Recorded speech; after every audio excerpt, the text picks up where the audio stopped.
नमस्कार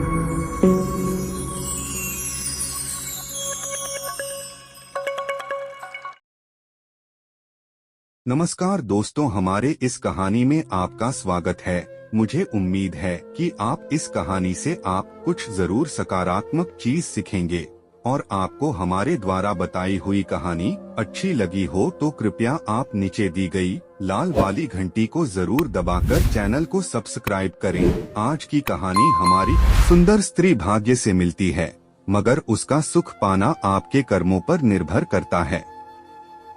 आचार्य चाणक्य ने मानव जीवन के हर पहलुओं का बड़ी स्पष्टता एवं दो टूक शब्दों में विश्लेषण किया है, जो सदियों बाद आज भी प्रासंगिक लगती हैं। यहाँ हम उन सुख की बात करेंगे जो आपको भाग्य के सहारे प्राप्त तो हो जाती हैं, लेकिन आप उसका उपभोग नहीं कर पाते। अगर आप उसका लाभ उठा लेते हैं तो यह आपके पिछले जन्म की तपस्या के कारण प्राप्त माना जाएगा।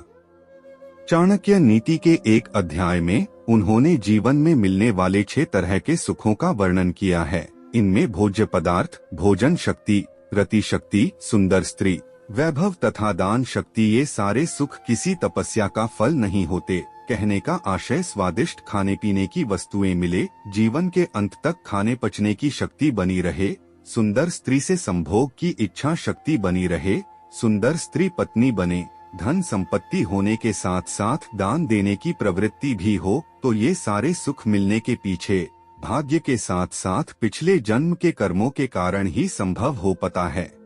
मान्यताओं के अनुसार पूर्व जन्म में ये खुशियां अखंड तपस्या के पश्चात ही प्राप्त होती थीं।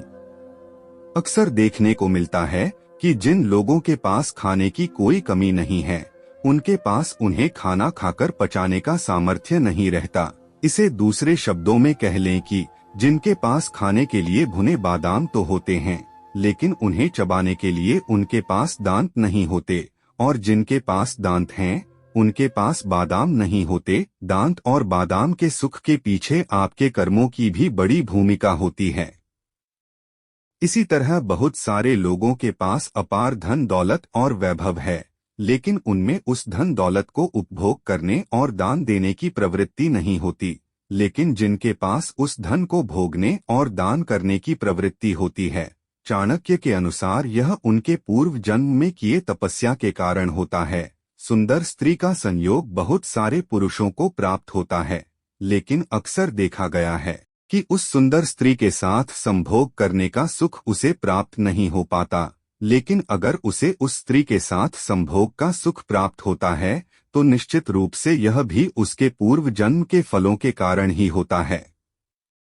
यहाँ चाणक्य नीति का सार यह है कि आप कितने भी भाग्यशाली हों, आपको दुनिया जहान की खुशियां हासिल हैं, लेकिन अगर आप उन खुशियों का लाभ नहीं उठा पा रहे हैं, सब कुछ व्यर्थ है। लेकिन अगर आप ईश्वर प्रदत्त खुशियों को भोगने का अवसर भी प्राप्त करते हैं तो निश्चित रूप से तभी होगा जब आपके भाग्य को आपके कर्मों का साथ मिलेगा।